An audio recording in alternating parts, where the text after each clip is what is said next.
కలలో కూడా ఊహించని విజయం, అసాధారణ ఫలితం. అఖండ భారతావని ఏకమై అండగా నిలిచిన తరుణం. సంకీర్ణ సంకెళ్ళు తెగిన మహోజ్వల ఘట్టం. ఒక్క పార్టీ పాలనా పగ్గాలు చేపట్టిన శుభతరుణం.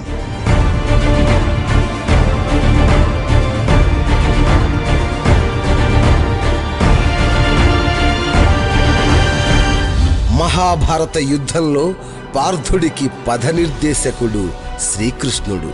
కుయుక్తుల కురుసేనని మట్టి కరిపించడంలో ప్రధాన పాత్రధారి ఆయనే. మన భారత ఎన్నికల సంగ్రామంలోనూ అటువంటి అపూర్వ వ్యూహం దాగి ఉంది. కమల సారథికి ఓటెత్తి జై కొట్టిన జన ప్రభంజనం వెనుక మరో జననేత ఉన్నారు.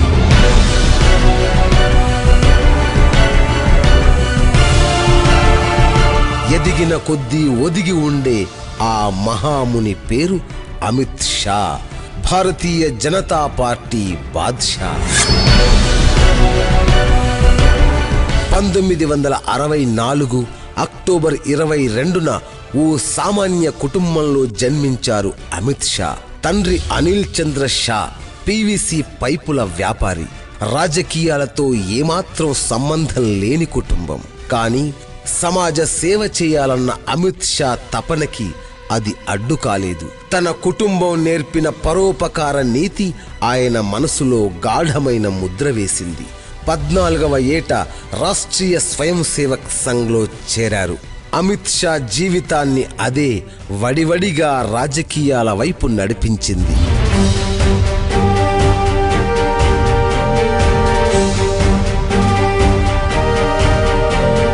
1982లో బీఎస్సీ బయోకెమిస్ట్రీ చదువుతున్నప్పుడు అహ్మదాబాద్ ఏబీవీపీ కార్యదర్శిగా బాధ్యతలు స్వీకరించారు అమిత్ షా. భారతీయ యువమోర్చా కార్యకలాపాల్లో చురుగ్గా పాల్గొన్న షా 1991 ఎన్నికల్లో బీజేపీ అగ్రనేత అద్వానీ కోసం అహ్మదాబాద్లో బూత్ స్థాయి ప్రచారకునిగా పనిచేయడం విశేషం. ఆ అనుభవమే సుదీర్ఘ రాజకీయ ప్రస్థానానికి ఓనమాలు దిద్దించింది. 4 ఏళ్లలో అంచెలంచెలుగా ఎదిగిన అమిత్ షా గుజరాత్లో కాషాయ దండుని నడిపించడంలో కీలక పాత్రధారిగా మారిపోయారు. 1995లో గుజరాత్లో తొలి బీజేపీ ప్రభుత్వం ఏర్పడే నాటికి సర్కేజ్ అసెంబ్లీ స్థానం నుంచి అమిత్ షా ఎమ్మెల్యే. 2002 నాటికి ఇదే నియోజకవర్గంలో 1,58,000 ఓట్ల మెజారిటీతో గెలిచి తిరుగులేని నేతగా మన్ననలు పొందారు.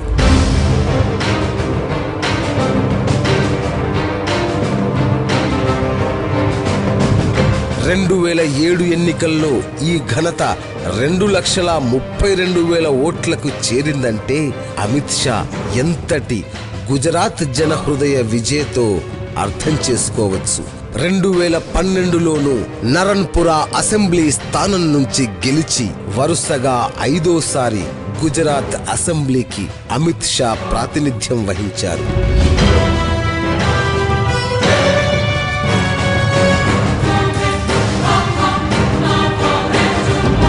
ఒకనాడు బీజేపీ అంటే అటల్ బిహారీ వాజ్పేయి, లాల్ కృష్ణ అద్వానీ, సంఘ్ పరివార్ అమ్ముల పొదిలో అస్త్రాలుగా రూపుదిద్దుకున్న ఈ మేటి నాయకులు దేశ రాజకీయ చరిత్రలో అపూర్వ జోడి.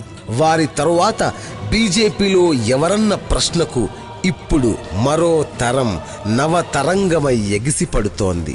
ఆ జంట నరేంద్ర మోడీ, అమిత్ షా.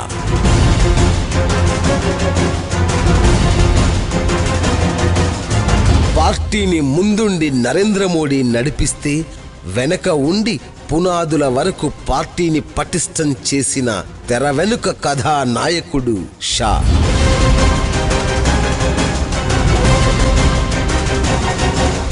కష్టకాలాన్ని కూడా ఇష్టకాలంగా మార్చుకోవడం అమిత్ షా ప్రత్యేకత. బహుశా కాలమాన పరిస్థితులకు అనుగుణంగా రాజదండాన్ని నడిపించాలన్న సూత్రాన్ని అమితంగా జీర్ణించుకున్న షా విధానమే గుజరాత్ చంద్రుడు నరేంద్ర మోడీని ఆకట్టుకుంది.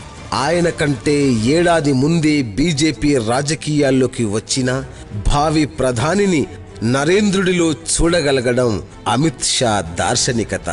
ఈ బంధం బలపడింది. గుజరాత్ అభివృద్ధి బండిని ఉరకలెత్తించడంలో ఈ జోడు గుర్రాలు ముందు వరుసలో నిలిచాయి.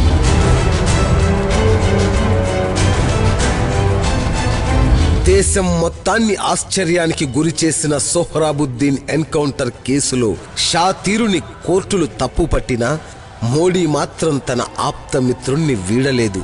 గుజరాత్ బహిష్కారాన్ని న్యాయ వ్యవస్థ విధిస్తే వినమ్రంగా దేశవ్యాప్తంగా పార్టీని పటిష్టపరచడంలో నిమగ్నమైన నిగర్వి అమిత్ షా. సొంత రాష్ట్రానికి దూరమైన తల్లిలాంటి పార్టీ ప్రతిష్టని ఇనుమడింపచేయడమే లక్ష్యమని ముందుకు సాగారు. రాజకీయంగా ప్రతిష్టాత్మకమైన ఉత్తరప్రదేశ్ బాధ్యతల్ని భుజాన వేసుకున్న నాటి నుంచి అమిత్ షా చెప్పిన మాట ఒక్కటే, మోడీ వర్సెస్ ఆల్. మోడీతోనే అందరి పోరు.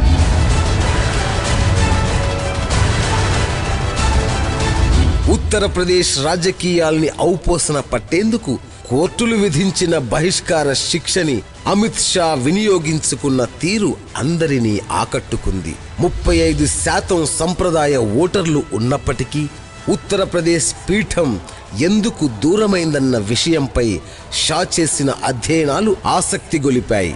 రాష్ట్రంలోని 1,40,000 పోలింగ్ బూతులకు దాదాపు 2 ఏళ్ల ముందుగానే షా వేసిన కమిటీలు పనిచేయడం ప్రారంభించాయి. మీరు గల్లీలు గెలవండి, ఢిల్లీ పీఠం మనదే అంటూ ఉత్తరప్రదేశ్ మొత్తాన్ని అద్వానీ రథయాత్ర తరువాత ఏకతాటిపైకి తీసుకురాగలగడం ఆయన రాజనీతి.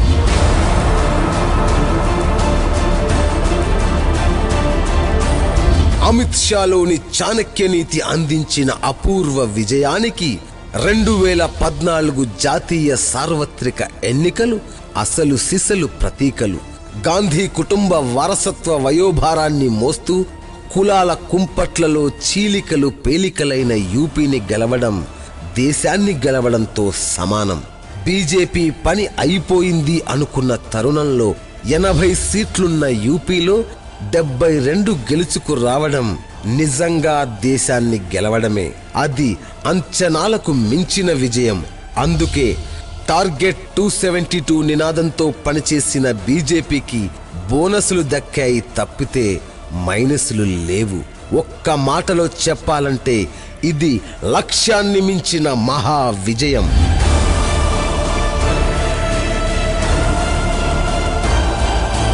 అతను ఊళ్ళను గెలిచాడు, పట్టణాల్ని గెలిచాడు, రాష్ట్రాల్ని గెలిచాడు, జన హృదయాల్ని గెలిచాడు.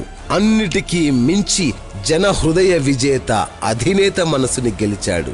ఎందుకంటే ఒక బూత్ కమిటీ సభ్యుడు భారతీయ జనతా పార్టీ జాతీయ అధ్యక్షుడు కాగలడని బహుశా ఆ పార్టీ కూడా ఊహించి ఉండదు.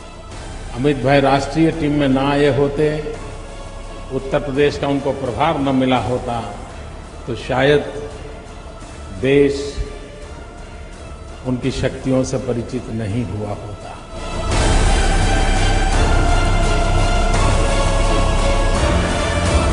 అద్వానీ వంటి రాజకీయ భీష్ముడు ఉండగానే పార్టీ దండాన్ని పట్టుమని 50 ఏళ్లు నిండని నేత చేతిలో పెడతారని ఎవరూ భావించి ఉండరు. ఎవరూ అంచనా వేయలేని విషయాల్ని అచంచలం చేయడమే అమిత్ షా నేర్పు.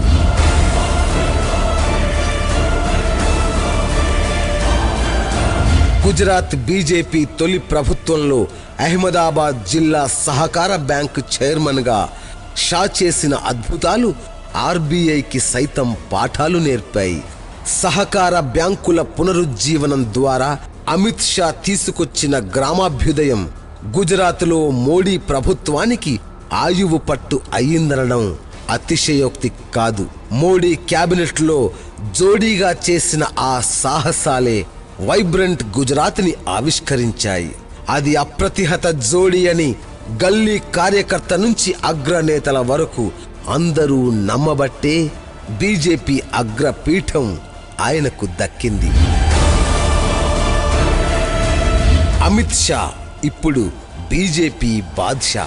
మోడీని ప్రధాని అభ్యర్థిగా నిలబెట్టడంలో జరిగిన కసరత్తులో 10% కూడా అవసరం లేకుండానే సర్వామోద నేతగా మారిపోవడం అమిత్ షా ఘనత. అందుకే ప్రధాని నరేంద్ర మోడీ మాటల్లో ఆయనే man of the match. Rajnath Singh ji इस टीम के कैप्टन थे और उनकी कैप्टनशिप में लक्षावधि कार्यकर्ताओं ने ये विजयश्री को प्राप्त किया है